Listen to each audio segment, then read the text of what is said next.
본 영상은 팟빵 해축팬에서 즐기실 수 있습니다.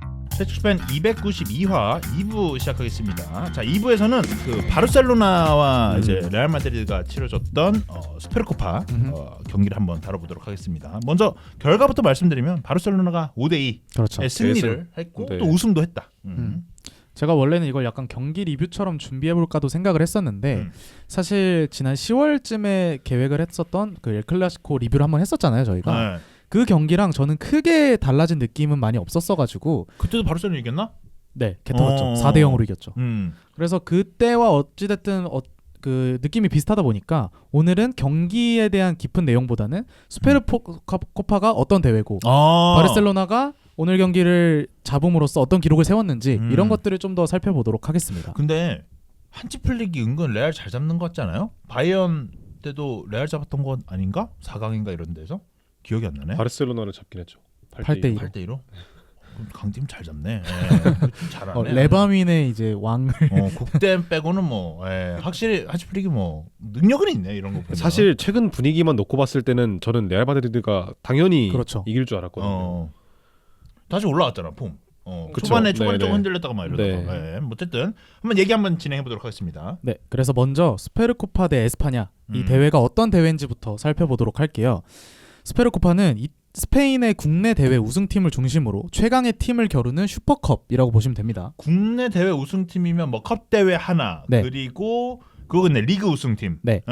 이제 어떤 성격이냐고 물어보시면은 잉글랜드의 커뮤니티 실드 아니면 독일의 DFL 슈퍼컵, 이탈리아에는 스페르코파 이탈리아나가 있고요.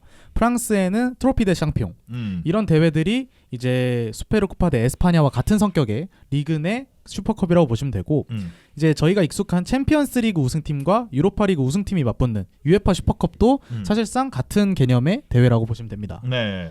그래서 말씀해주신 것처럼 국내 대회 우승팀을 중심으로 뛰다 보니까 이게 라리가 우승팀과 코파델레이 우승팀이 아무래도 메인이 되는 대회고요. 나무위키 기준으로 보면은 1940년부터 이름을 계속 바꿔오면서 이어지고 있는 유서 깊은 컵 대회입니다. 대략 한 80년 했네. 그렇죠. 그래서 대회 방식도 좀 여러 번 바뀌었는데 가장 오랜 기간 이어졌던 방식은 1982년부터 2018년까지 있었던 여타 슈퍼컵과 마찬가지로 리그 우승팀과 자국컵 대회 우승팀이 경기를 펼치는 그런 형식으로 진행이 됐는데 좀 특이한 점은 홈앤어웨이 방식으로 두 경기를 치렀어요. 아, 두 경기. 이거 얘기 있거든. 결승전 2번 하는 거 재밌냐 안 재미없냐. 이거 예전에 아마 아챔이 그랬을걸요? 아니다. FA컵이 2번 했어요. FA컵 결승을 지금도 2번 하지 않나요? 지금 한 번 하죠. 이제 이번 시즌 바꿨잖아. 이번에 한 이제 상암에서 한 번. 근데 이게 FA컵 2번 하면 느낌이 이상해. 이게 뭐 공정성을 위해서 2번을 한다라고 예전에 제가 뭐 보다가 그랬던 것 같은데 2번은 결승전 2번을 하면 공정하지 않아요. 왜냐하면 1차전 때 연장전 안 하잖아요.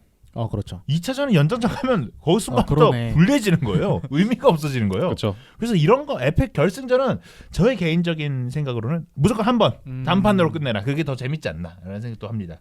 그래서 30여 년간 이런 좀 특이한 방식으로 진행이 되다가 이제 지난 2019-20 시즌부터 대회 방식이 4강 토너먼트 형식으로 바뀌었습니다. 4강 토너먼트. 네, 그래서 참가팀을 살펴보면은 전 시즌 코파델레이의 우승팀 및 준우승팀, 그러니까 결승전 참가 두 팀이죠. 이 두 팀을 제외한 리그 상위 두 팀으로 구성되거든요. 그래서 예를 들어보자면 바로 그 개편됐던 2020년 대회에서는 이제 코파델레이 결승전이 발렌시아와 바르셀로나가 치렀어요. 이때 발렌시아가 우승했잖아. 네, 발렌시아가 우승을 했는데 이때 참가팀이었던 바르셀로나가 리그를 우승하다 보니까 리그 2, 3위 팀이었던 레알 마드리드와 아틀레티코가 같이 이 네 팀이 스페르코파에 참가했던 기억이 있습니다. 그럼 뭐 어떻게 보면 3, 4위까지 가능한 거겠네요. 뭐 그렇죠. 라리가에서 뭐 1등이 우승하고 2등이 뭐 준우승하고 뭐 이런 맞아요. 그렇죠. 4위가 참가했던 적도 있던 것 같아요. 자, 이렇게 봤을 때 이 코파델레이가 아니죠. 스페르코파 대 에스파냐. 네. 이 대회에 대해서 이런 좀 역사가 깊고 쭉 최근에 좀 룰도 한번 바뀌고 뭐 이런 것들이 있는데 전 되게 특이했던 게 아니 사우디에서 하더라고. 나 깜짝 놀랐어. 이게 개편되면서부터 이것도 바뀐 건데 원래는 슈퍼컵이라 하면은 시즌 직전에 하잖아요. 저희가 방금 얘기했던 뭐 커뮤니티 실드나 아니면 UEFA 슈퍼컵 이런 거 다 시즌 개막전 전에 하는데 이제 개편되면서 1월 휴식기에 이 대회를 끼워 넣습니다. 그리고 아무래도 이게 스폰서 목적인 것 같은데 사우디에서 계속해서 경기를 진행을 하거든요. 그래서 단판 승부로 바뀌고 사우디에서 진행되고 1월 휴식기에 진행된다. 이런 것들이 좀 개편하면서 같이 바뀐 부분들이라고 보시면 되겠습니다.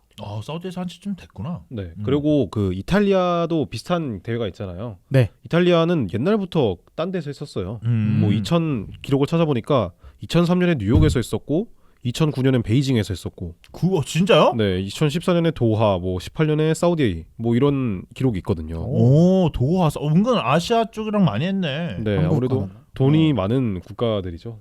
그렇죠. 야, 이거 한번 상암에서 하면 뭐 한번 안 하나? 진짜 엘클 상암에서 한다 이러면 무조건 다 팔릴 텐데 6만석. 근데 사실 팬들이 이 부분을 좀 안 좋아하는 부분도 있습니다. 확실히 갔다 와야 되니까. 시즌 중반에 멀리 갔다 와야 되니까 이게 좀 상당히 부담으로 다가오기도 했고 실제로 바르셀로나였던 어떤 팀은 아예 그냥 2군 스쿼드를 보냈던 기억도 있었던 것 같아요. 정확하진 않지만.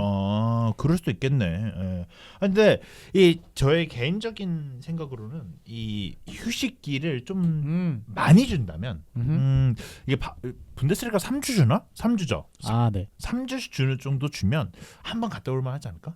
지금 2주로 알고 있는데 2주는 조금 아쉽고 제가 지금 생각이 났습니다.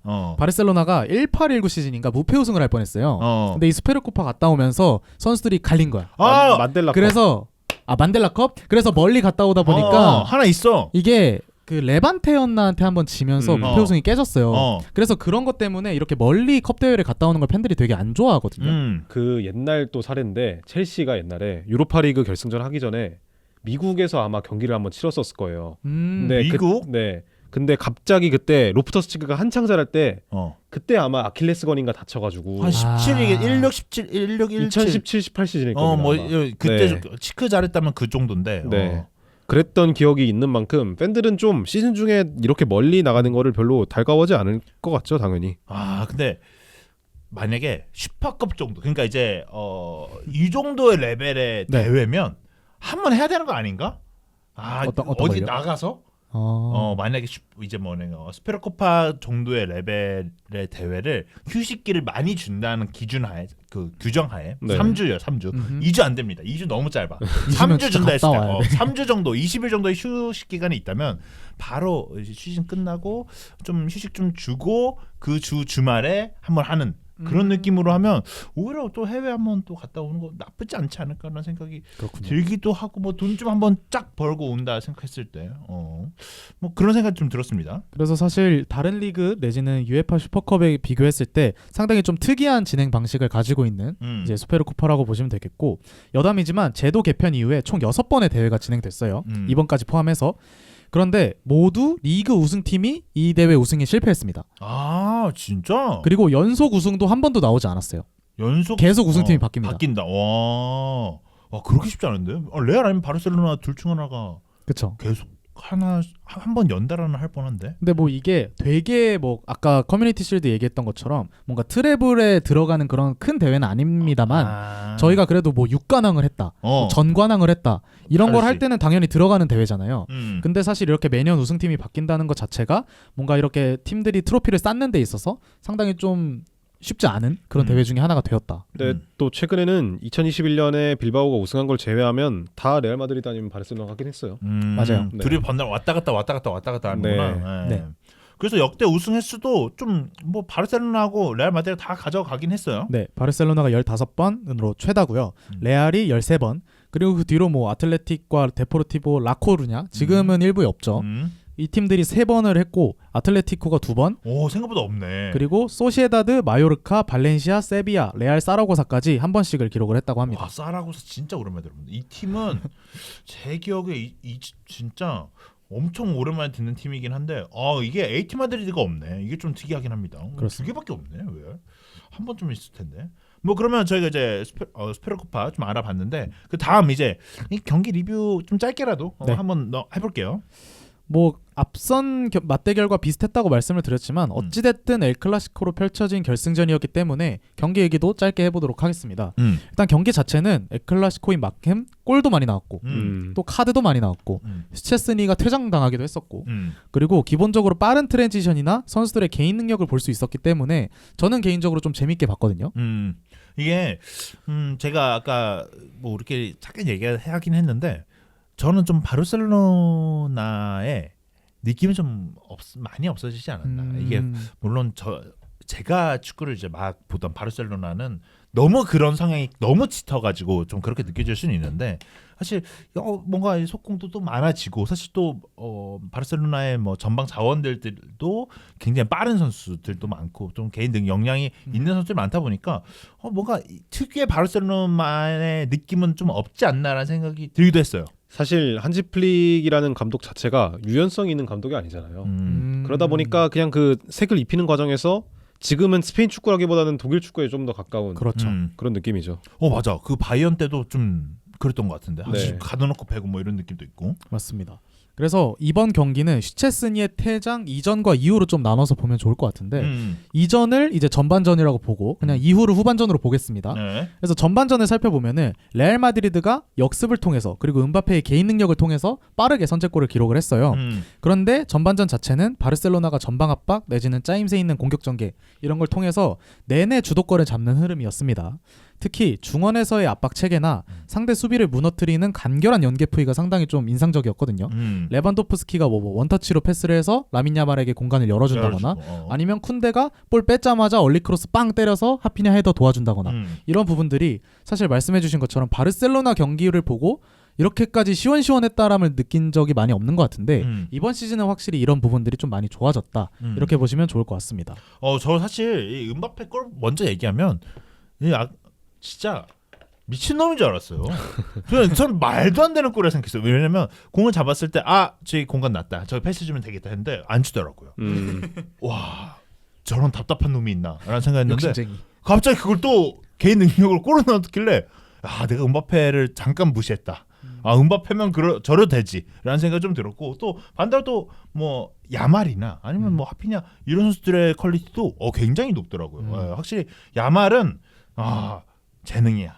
진짜 대단한 재능. 07년생 같지는 않습니다. 07년생 한국 나이로 이제 고3일 거예요. 이제 고3. 제 동생이랑 동갑이에요. 고3이죠. 네, 고3이죠. 그러니까. 야말이 근데 지금 거의 유망주들의 그 기준을 한 이만큼 높여놨어요. 나 솔직히 말하면 좀 그거 있는 것 같아요. 네. 사실 요즘에 너무 어린 선수들이 너무 프로 레벨을 빨리 오르거든요. 저는 사실 그거 그렇게 좋은 건 아니라 생각을 하는 편인데 야말이 말도 안 되게 높여놨어요. 그쵸. 사실 우리나라에서 그나마 야말이랑 비슷한 연령 또래에서 유명한 선수는 박승수 선수밖에 없습니다. 네. 근데 박승수 선수도 모르는 사람이 더 많을 거 아니에요. K리그 팬이 아니면은. 네. 그렇기 때문에 거의 쉽지 않죠. 양민혁 선수도 06인데. 네. 그래. 그래서 야말 얘기가 나와서 말하는 건데 아까 방금 언급하기도 했던 그 선제가 동점골 장면이죠. 그 장면을 보더라도 사실 저는 딱 보자마자 와 메시냐? 이 생각이 딱 들었어요. 딱 수비수 한두 명을 끌고 들어가면서 니어포스트로 왼발로 툭 밀어넣거든요. 이게 정말 기술적이고 침착하지 않으면 할 수 없는 골이라고 저는 생각을 하는데 이제 같은 자리에서 같은 왼발을 쓰는 어린 선수가 다시 한번 등장을 했다는 점이 이제 바르셀로나 팬들에게는 메시의 향수를 불러일으키는 골이 아니었을까 생각합니다. 야말에 대한 얘기를 조금 더 하자면 야말은 조금 과장해서 더 발전할 게 없는 것 같아요. 여기서 더 잘할 수가 있을까라는 생각이 들어요 저는. 맞아. 그래서 뭐 어떻게 보면 되게 기량 발전 이 선수가 유망주들을 대부분 평가할 때 보면은 이 선수가 5년 뒤에 10년 뒤에 얼마나 더 잘할까라는 그죠. 이야기가 대다수잖아요. 성장 가능성을 많이 얘기하죠. 네, 근데 야말 같은 경우에는 뭐 여기서 더 잘할 게 있을까라는 생각이 들 정도로 이미 거의 완성된 선수가 아닌가.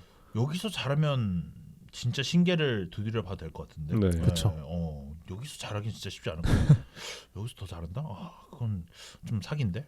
왜냐면 저는 그건 있어요. 야말이 저는 어느 정도 피지컬적으로도 생각보다 그리 나쁘진 않아요. 그렇죠. 네. 생각보다 07년생이면 그거 있잖아요. 마르다거나 근육량이 부족하다거나. 근데 근력이나 이런 부분에 뭐 제가 이제 뭐 실질적 데이터를 모르지만 이 선수가 그렇게까지 떨어지는 선수 같지도 않고 뭐 떨어진다 하더라도 볼을 그만큼 더 잘 차니까.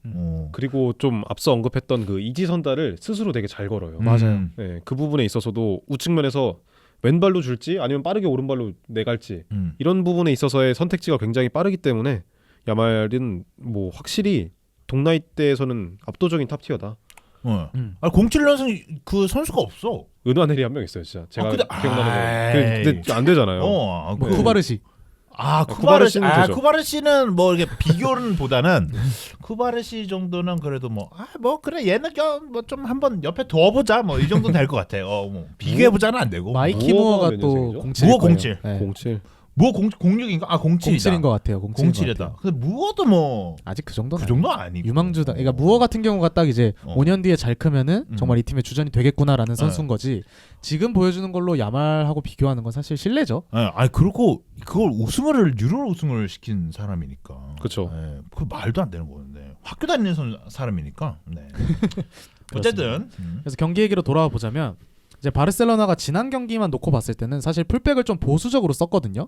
그래서 경기를 풀어감에 있어서 뭔가 공격진들의 짜임새는 좋았지만 풀백의 오버래핑이라던가 공격 가담은 좀 적었는데 오늘은 레알을 완전히 눌러놓고 쿤데가 오버래핑을 해서 끊어낸다던가 아니면은 얼리크로스에서 어시스트를 한다던가 아니면 발데가 측면 공간에서 바스케스를 완전히 좀 무력화시킨다던가 이런 부분들까지 잘 통하다 보니까 지난 맞대결에 비해서 오히려 공격적인 화력은 더 좋았다라고 보아도 무방한 전반전이었습니다. 네, 확실히 너무 시원시원하더라고요. 뭐 첫 골을 먹히고 나서 이거 첫 번째 선제골이 나오고 나서 그때 PK가 첫 번째 골이었나?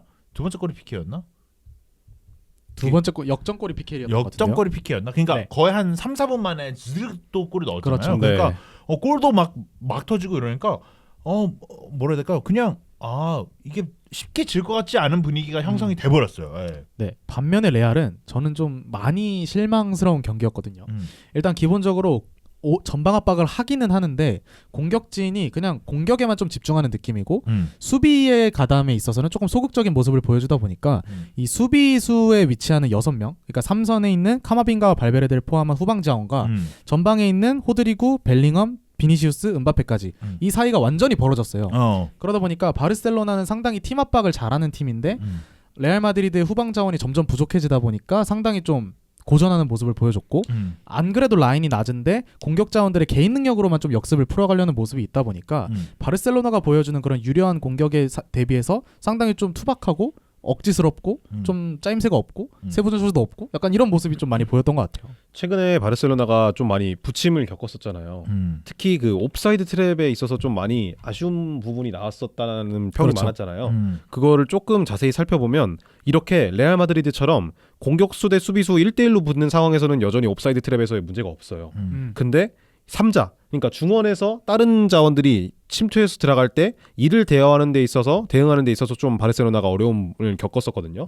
그런 점을 살펴봤을 때 아무래도 공격진으로 다이렉트하게 공격을 진행하는 레알 마드리드 입장에서는 바르셀로나와의 상성이 조금은 맞지 않다라고 평가할 수도 있을 것 같아요. 그래서 전반전에만 바르셀로나가 5번의 빅찬스 중에 4골을 만들어냈고요. 후반 극초반에 터진 하피냐의 역습 추가골까지 포함을 하면은 한 몇 분에 터졌죠? 48분까지? 48분까지 5대1이었어요.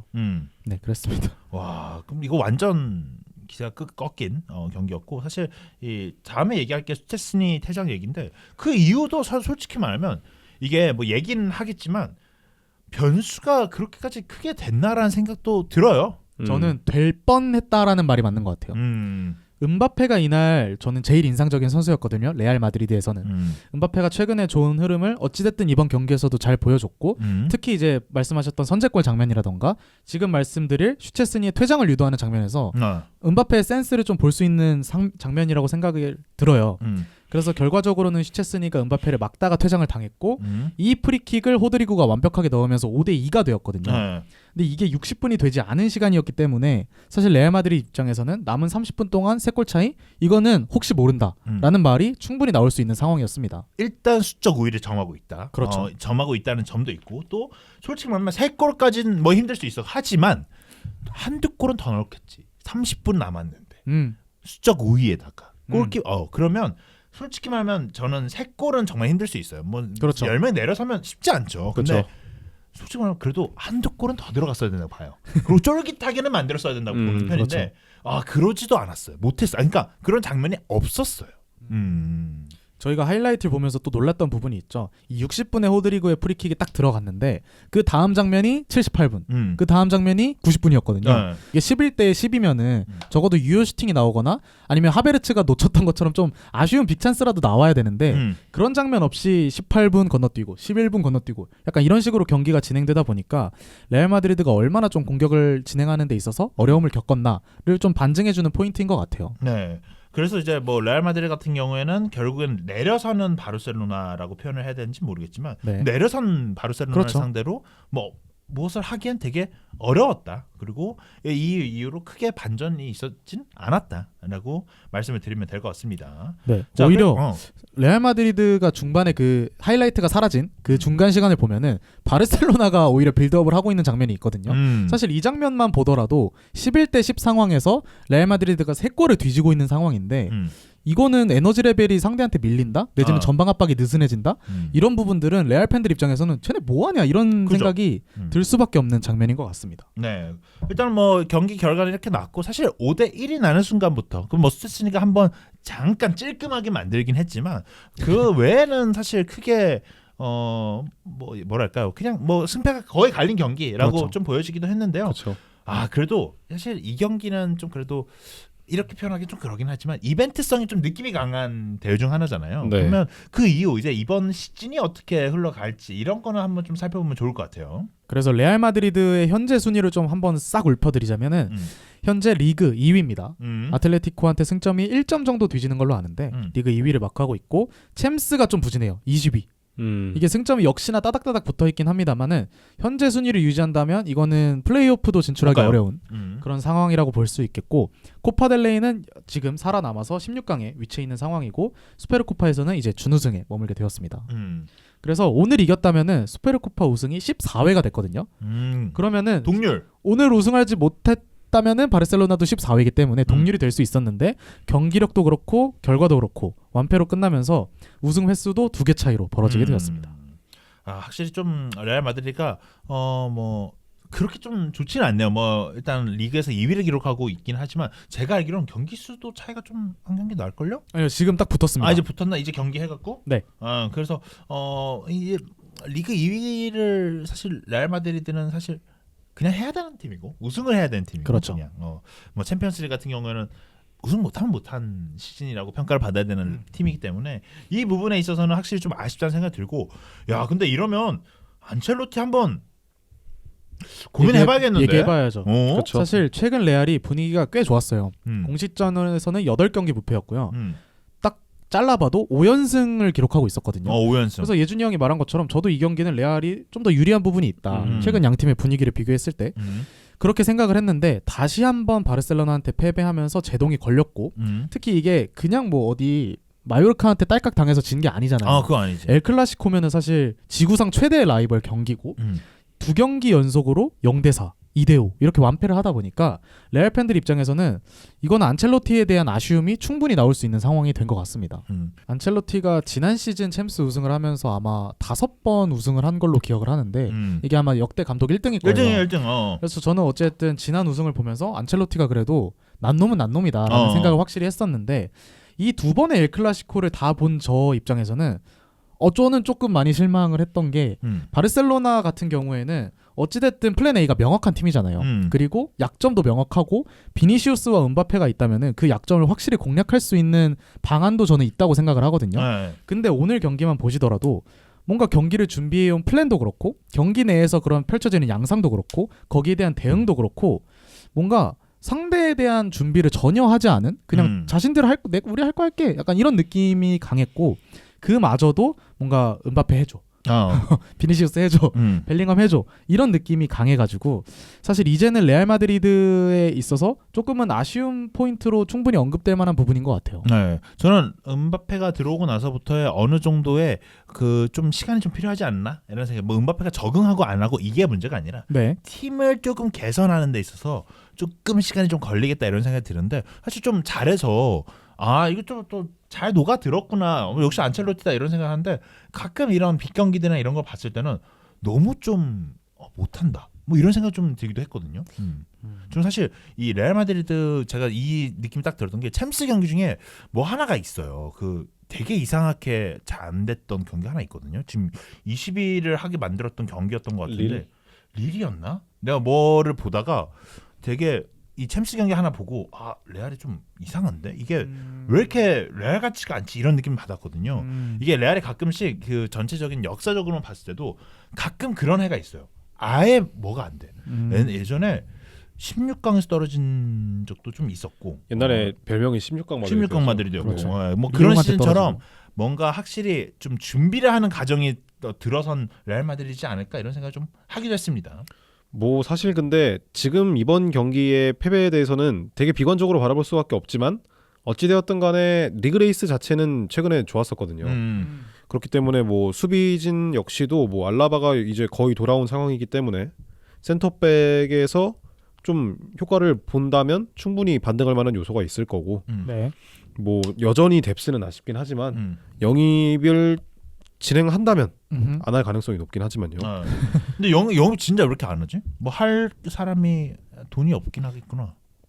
돈도 애매한데 지금 센터백을 사기도 애매한 게 그렇죠. 뭐 돌아오면 네. 좀 많긴 해서. 뭐 밀리탕이나 뭐 카르발도 어쨌든 간에 돌아오면은 분명히 기용이 될 만한 자원이기도 하고. 카르발 십자죠. 네. 근데 밀리탄과 카르발 둘 다 오르- 좀 애매한 게 어. 카르발이 품목 기준으로 9월 복귀고 밀리탄이 그러니까. 12월 복귀거든요. 이거 이번 시즌을 이번 시즌의 문제가 아니라 걔는 다음 시즌 중반까지 못 돌아오는 상황이라서 그래서 레알 마드리드 팬들 입장에서는 이번 이적 시장을 다 좀 기대를 하고 있을 것 같아요.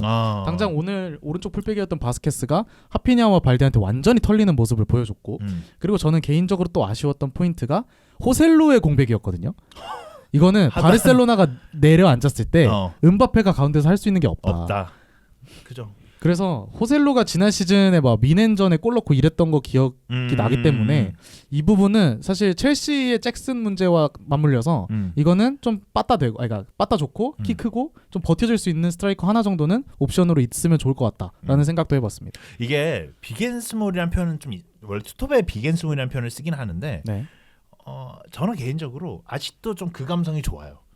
경기 잘 안 풀리면 키 큰 하나 나와가지고 네. 크로스 한번 계속 때리고 사실 그게 단순한데 저는 은근 전술적인 선택이라 봐요. 왜냐면 이게 이 성향이 다른 두 공격수를 쓴다는 거는 공격 패턴이 정말 달라지는 거거든요. 뭐 요즘이야 뭐 워낙 체계적으로 이렇게 준비가 있다 보니까 키가 크든 뭐든 간에 좀 지공으로 만들어내고 이런 부분들 좀 있긴 한데 키 큰 선수 하나 들어오면 이게 좀 그래. 느낌이 달라. 하다못해 그쵸? 크리스 우드라도 있었어 봐요. 이거. 그러니까. 쿠바요시한테 붙어가지고 헤딩 그냥 계속하면 되잖아요.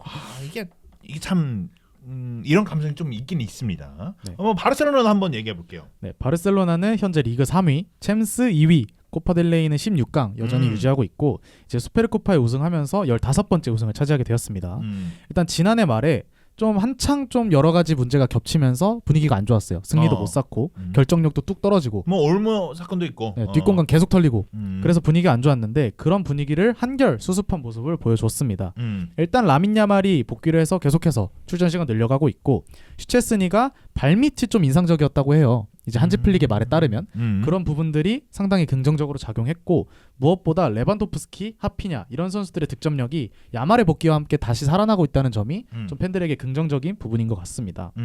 그래서 플릭의 공격 축구에 대한 비판이 여전히 남아있는 상황이긴 하고 그리고 말씀해주신 올모 그리고 파워 빅토르가 여전히 셀러리캡 이슈로 인해서 리그 명단에서 빠져있긴 합니다만은 남은 시즌에서의 선전을 어느 정도는 기대케 만드는 그런 경기가 아니었나 싶습니다.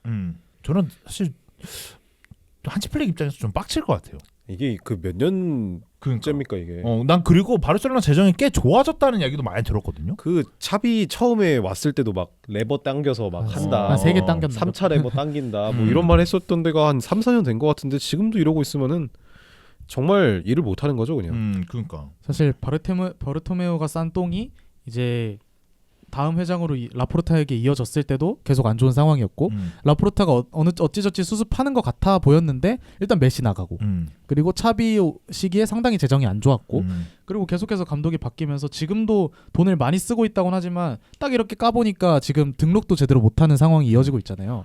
등록을 못한다. 이거는 이게 뭐 바르셀로나의 상황이 되게 어지럽다 그리고 힘들다 이런 건 알겠지만 등록이 안 된다는 거. 그건 계산을 잘못한 거 아니야? 그러니까 이거는 정말 그냥 실수야. 그러니까 이거 뭐라 해야 될까요? 그냥 능력이 없다는 표현이에요. 이건 실수라도 할 수 없어.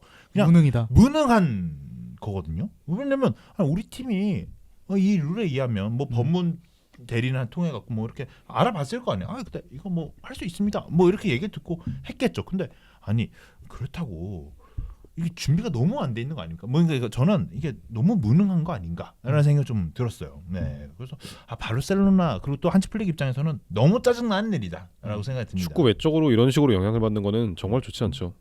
그리고 구단 일을 이렇게 듣다 보면 축구 선수들 그리고 축구 감독들은 거의 최고입니다. 최고. 거의 뭐 방해 안 하려고 모든 솔선수 그러니까 모든 지원을 다 그쪽 그렇죠. 포커스를 두는데 이런 거 하나 해결 못하면 이런 건 좀 문제가 있죠. 사실 이건 뭐 한국에서 이런 일이 일어나도 욕 엄청 먹을 일인데 바르셀로나 정도 되는 사실 전 세계 1등이냐 2등이냐를 다투는 팀이잖아요. 그러니까 있을 수가 없는 말이 안 되는 이슈가 있었기 때문에 이런 부분이 어찌됐든 이런 승리를 통해서 수습됐다는 점이 팬들 입장에서는 그래도 안심이 되는 부분이지 않을까 네. 하면서 다음 주제로 넘어가면 될 것 같습니다. 네, 제가 저희가 한 10시 반쯤에 퇴근을 목표로 했기 때문에 네. 9분 만에 한번 끝내보겠습니다. 오 빠르네. 근데 이거 할 수 있을 것 같은데. 네, 가능합니다. 네. 그래서 자, 다음 주제가 그 아틀레티코 마드리드가 14연승을 질주를 하고 있는데 제가 이제 주제를 좀 던졌어요. 시메오네는 명장인가? 사실 이 주제는 예전에도 한번 했을 거예요. 엄청 예전에도 한번 했을 거예요. 한 3년 전, 2년 전에서도 이 사무실에서 했던 것 같긴 한데 이 얘기를 종종 해요. 왜 자꾸를 하냐면 저는 가면 갈수록 명장인 것 같은데도 아닌 것 같기도 하고 이 사람의 레벨을 어느 정도에 둬야 되는지가 너무 어려워요. 저는 이 감독을 기준으로 이 감독보다 잘하니까 올려야 된다. 이 감독보다는 좀 별로 내려야 된다. 이 기준점을 잡아도 될 정도로 시메오네는 정말 어떻게 바라봐야 되는 것인가라는 생각을 좀 하긴 합니다. 네, 그래서 살펴보자면 일단 알레티가 엄청난 상승세를 이어가고 있습니다. 저희가 뭐 바르셀로나와의 경기 리뷰 그리고 전반기 결산에서도 알레티 칭찬을 계속했었는데 이제 윈터 브레이크가 끝난 이후에도 승리를 거듭하면서 어느새 공식전 14연승을 기록하고 있고요. 리그는 승점 44점으로 레알 바르샤를 모두 제치고 1위, 그리고 챔스는 승점 12점으로 11위, 그리고 코파델레이는 역시 16강에 진출했기 때문에 모든 대회에서의 어찌됐든 가능성이 남아있는 상황입니다. 그래서 저희가 몇 번 알레티 얘기는 다뤘기 때문에 오늘 팀적인 부분보다는 현승이 형이 얘기하셨던 것처럼 알레티를 이끌고 있는 시메오네를 중심으로 좀 얘기를 풀어보고자 하겠습니다. 네. 그래서 1970년생이거든요, 시메오네가. 그래서 제가 세보니까 알레티를 15년째 이끌고 있더라고요. 15년? 2011년에 부임을 했는데 대부분의 라리가 팬들이 사실 시메오네를 기억하는 게 양강구도를 화끈하게 깨뜨리면서 혜성같이 등장을 했던 그런 시메오네를 기억을 할 텐데 어느덧 전 세계를 놓고 봐도 손꼽히는 장수 감독이 되었습니다. 15년이면 벵거가 몇 년 했죠? 22년 했죠. 벵거 22년. 네. 거의 다 따라왔다니. 거의 다 따라왔네, 진짜. 그러니까 뭐 퍼거슨이 벵거 더 오래 했구나. 네. 퍼거슨이 21년, 그러니까 20년 간 넘겼던 것 같은데 5년 정도는 뭐 시메오네가 생각보다 나이가 그렇게 많은 것도 아니어서 감독 물론 70년생이 이제 많다고 해야 되나? 70년생이면 50 한국 나이로 56이니까 50 중반 정도 됐기 때문에 한 5년 정도는 더 할 수 있을 것 같은데 저는 이 생각보다 15년이면 엄청 오래 하긴 했네. 그러니까요. 네. 저도 찾아보면서 이렇게까지 오래 했나라는 생각이 들었는데 이제 그 15년의 기간 동안 시메오네가 어떤 것들을 기록했는지 살펴볼게요. 우선 알레티 차원에서 팀 기록을 살펴보면은 라리가 우승이 2번 있습니다. 라리가 우승 2번. 13-14 시즌에 한 번 했고 최근에 수아레즈와 함께 20-21 시즌에 우승을 한 번 했고요. 코파델레이가 우승 또 2번 있습니다. 12-13 시즌 했고 하나가 언제였는지 안 써놨네요. 네. 그리고 스페르코파 우승이 한 번밖에 없어요. 아까 총 2번이라고 말씀드렸는데 시메오네 하에서는 2014년에 우승을 했고 시메오네 기준에서 네. 그리고 유로파리그 우승은 2번. 2번. 11-12 시즌 그리고 17-18 시즌. 이건 기억이 나요. 17-18은 기억이 나죠. 그렇죠. 그리고 UEFA 슈퍼컵 우승은 이 유로파리그 우승했던 2번에 모두 했습니다. 그래서 슈퍼컵 우승도 2번 있다라고 말씀드리고 개인 수상으로 놓고 봐도 상당히 화려해요. 피파 올해의 감독 3위 2014년에 기록을 했고요. 라리가 최우수 감독 3회 12-13 시즌, 13-14 시즌, 15-16 시즌 이때가 딱 전성기. 챔스 결승도 아마 2번 갔을 거예요. 네. 그리고 라리가 이달의 감독이 5번.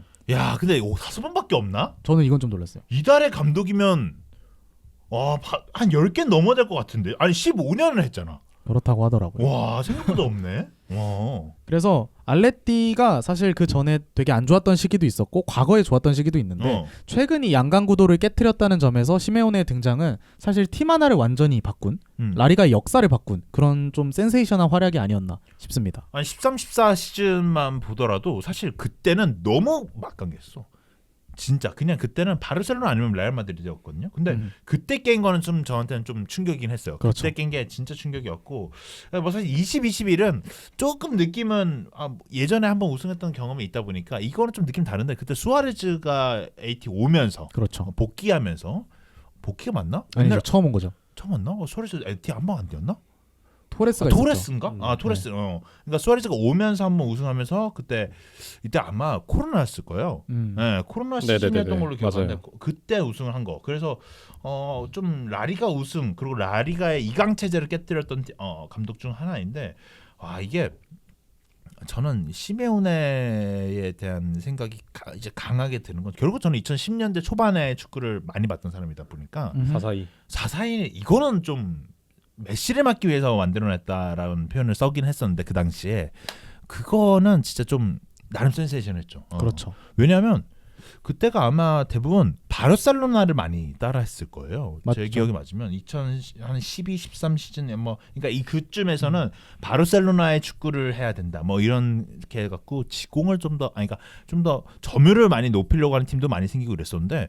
그때 아마 시메오네가 나오고 나서부터 시메오네 팀을 좀 모방하는 팀도 많아졌거든요. 그래서 시메오네도 하나의 전술적인 트렌드 세터 중 하나였다. 그렇죠. 라고 좀 기억이 나요. 네. 그래서 한창 그 시기가 메시와 호날두가 리그를 양분하고 있던 시기이기도 했었고 그리고 아틀레티코 마드리드가 이전의 위상을 찾지 못하던 시기였기 때문에 시메오네가 그만큼 좀 위대한 등장을 했다고 보시면 좋을 것 같은데 그가 주었던 충격에 비해서 이런 개인 수상이나 우승 경력이 조금은 아쉬울 수는 있습니다만 근데 이게 챔스가 없어 그래. 그러니까 챔스 하나 있으면 아예 한 번 했었어야 되는데. 그 레알한테 2번 당했나요?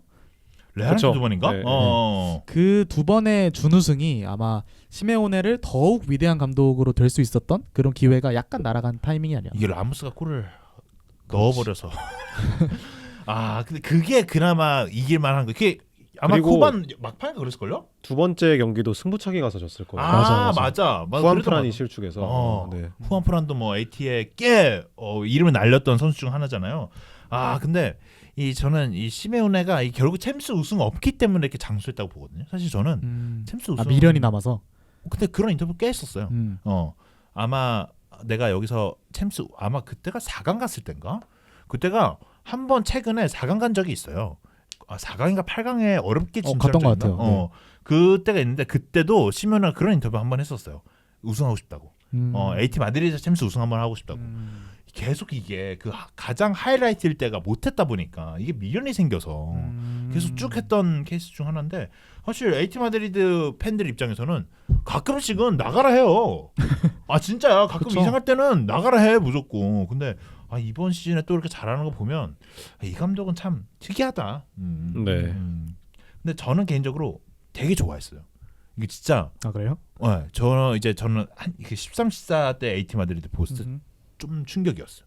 왜냐하면 그때는 이거는 4-4 이렇게 내려선다. 이거는 축구 못하는 팀이 하는 거였어요. 왜냐면 그 당시에 4-4-1을 이렇게 내려서서 하는 거는 축구 잘하는 팀이 하는 팀은 없었어요. 그렇죠. 근데 이 팀이 그렇게 해서 우승을 하는 거예요. 그렇죠. 그러고 챔스를 결승까지 가는 거예요. 그렇죠.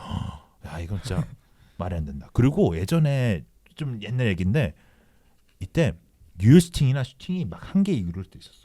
그러고 한 개 한 골. 한 대 한 골 아니면 뭐 2개 한 골 뭐 이런 식으로 그래서 진짜 뭐 스탯이나 이런 거 보면 와 진짜 말도 안 된다. 이런 걸로 어떻게 이기냐 뭐 이런 생각이 좀 많이 들었던 팀 중 하나였습니다. 그래서 말씀해주신 것처럼 축구사에 남을 만한 감독인 거에 대해서 부정할 사람은 없다고 생각을 해요. 저는 이건 무조건 남아야 된다고요. 그렇죠. 근데 어쨌든 저희가 주제를 잡았다 보니까 내용을 이어가 보자면 이게 시메오네가 명장인가에 대해서 다시 한번 저희가 정리를 하고 넘어가 보겠습니다. 일단 명장의 기준이 뭐라고 생각을 하시는지 좀 궁금하거든요. 이거 좀 대중적인 명장의 기준 하면 우승컵은 들어가야 될 것 같아요. 그렇죠. 우승은 그래 들어가야 되지 않을까라는 생각 좀 들고 명장의 기준 이게 좀 어렵네요. 왜냐면 사실 우승컵만 얘기해도 될 것 같아요. 우승컵 많으면 명장 아닌가? 그럼 안첼로티가 최고네요. 그죠? 그럼 이제 뭐 안첼로티가 명장이 될 수 있는 거죠. 수고하셨습니다. 뭐 펩도 그렇고. 왜냐면 명장이 뭐 한 명이 있으라는 건 아니고 뭐 퍼거슨이 될 수도 있고. 뭐 이런 생각 들긴 하고. 아니면 뭐 좀 더 좀 다르게 생각하면 전술적인 트렌드 세터? 혁명을 좀 가져왔던 감독들? 그렇죠. 뭐 이런 사람도 명장이라고 볼 수 있지 않을까.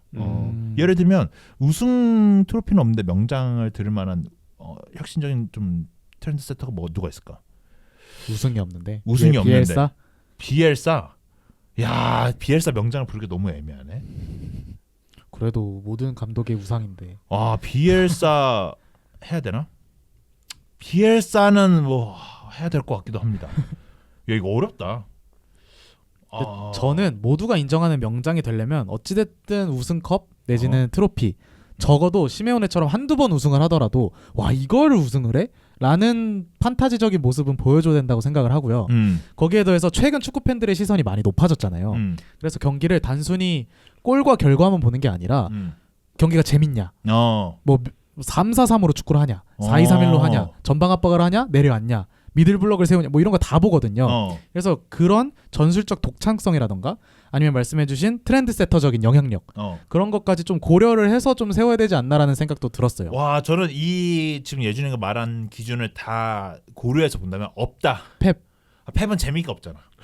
그런가? 재미를 따질 거면 펩이 안 돼. 펩은 예상이 되잖아. 그러고 재미를 따지는 순간부터는 쉽지가 않은데 저는 오히려 뭐 이런 거 생각하면 퍼거슨? 오히려 퍼거슨 때는 좀 재밌지 않았나?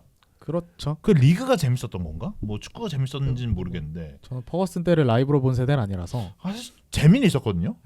선수들도 재미있기도 했고 이거는 좀 너무 어렵고 제가 생각했을 때는 여기서 한두 개만 좀 빠진다면 센세이션하면 좀 빠져도 될 것 같아요. 왜냐면 센세이션함이 들어가면 좀 어려워져요. 임팩트가 있어야 되니까. 임팩트도 좀 있고 그리고 독창성이 좀 들어가려면 독창성도 좀 어려운데 시메오네가 그나마 독창성에 좀 가까운 인물이라 보는데 그렇죠. 이거 시메오네가 이 점수 여기 점수에는 되게 많이 받겠지만 이 뭔가 좀 재미 이런 그러니까 확실히 퍼포먼스적인 부분에 있어서 모든 팬들을 만족하고 또 압도적인 느낌을 받을 수 있는가에 대해서 얘기를 하자면 이게 시메오네가 빠져야 되긴 하거든요.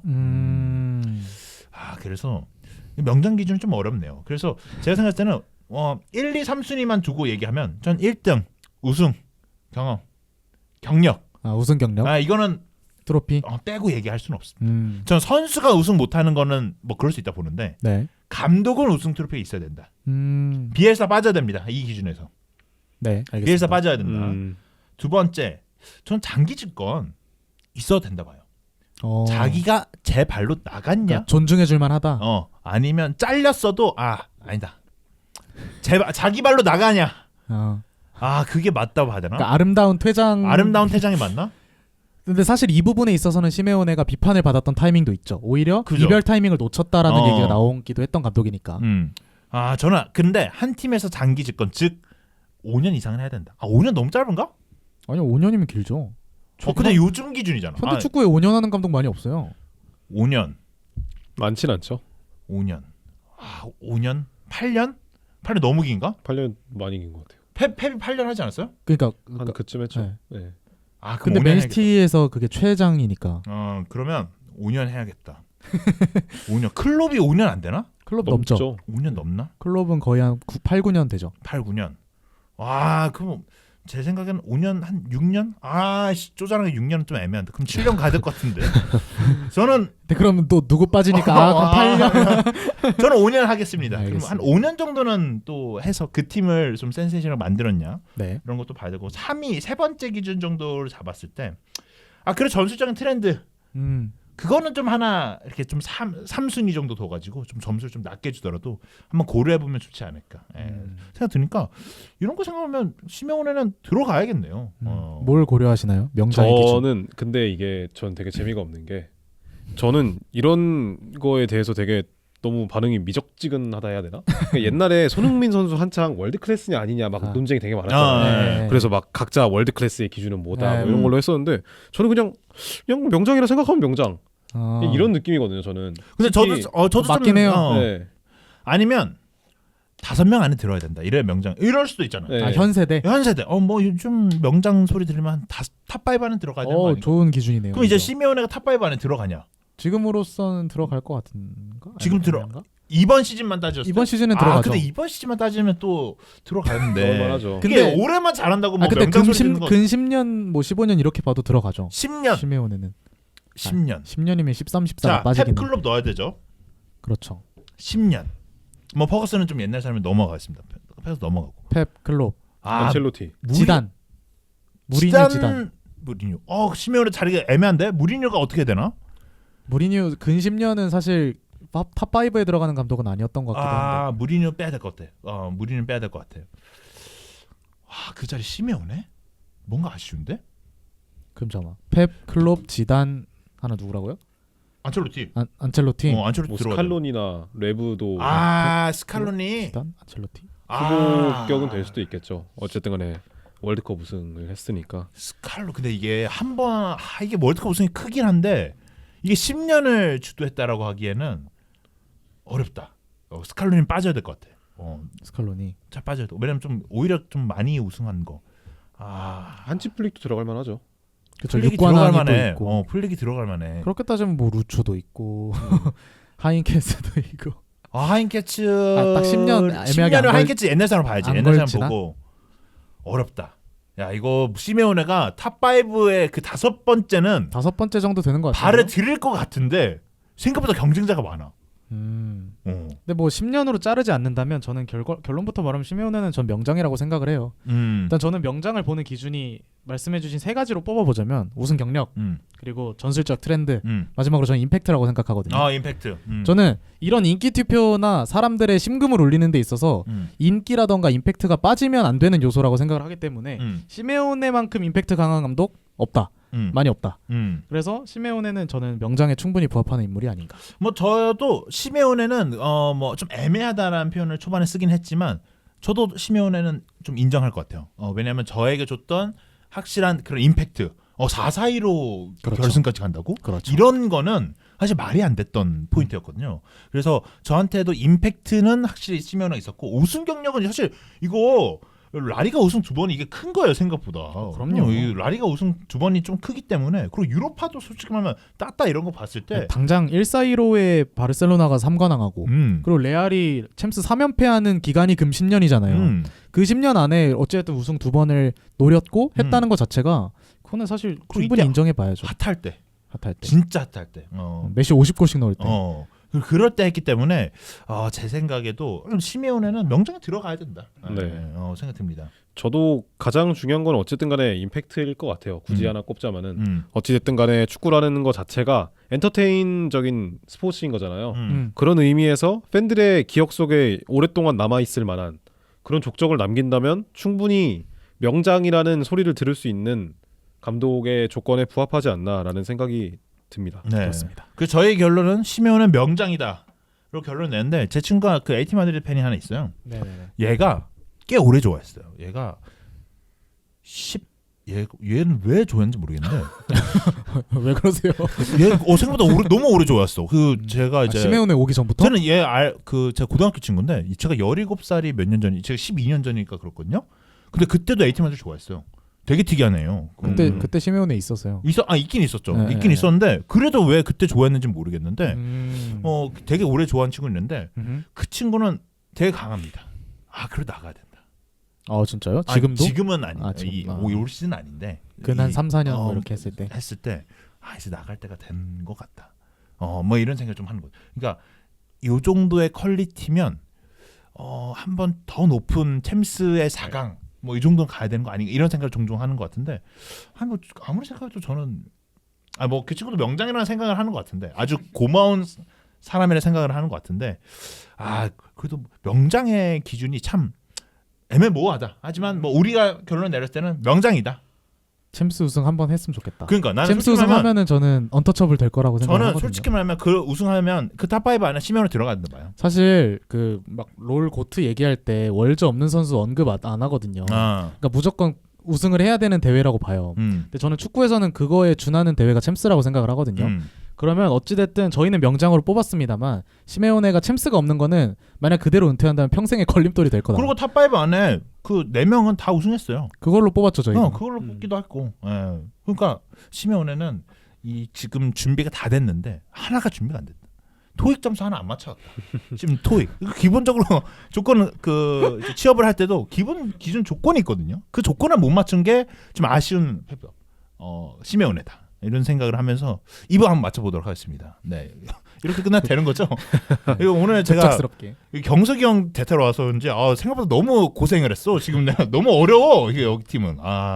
복귀 전부터 풀타임. 네, 지금 너무 힘듭니다. 지금 추가 시간도 뛴 기분인데. 네.